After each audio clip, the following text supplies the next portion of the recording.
আজকে বেগুন ভর্তা করব, তার জন্যে দেখো কীরকমভাবে তৈরি করছি। কড়াতে সামান্য তেল দিয়ে দিলাম, তেলটা একটু হালকা গরম হোক। তেল গরম হয়ে গেছে, এবার বেগুনগুলো সব বসিয়ে দেবো।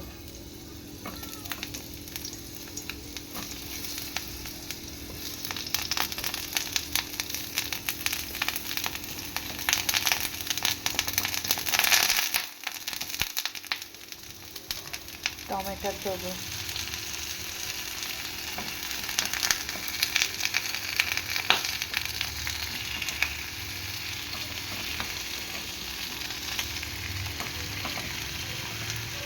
পেঁয়াজ দিলাম,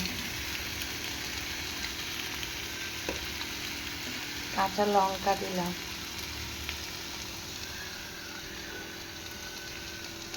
কটা রসুন দিয়ে দিলাম,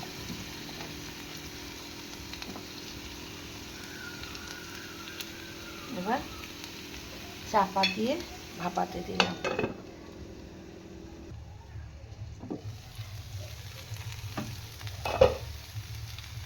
দেখো এটা হয়ে গেছে, এবার একটু ঠান্ডা হোক, তারপরে দেখাচ্ছি কিভাবে মাখবো।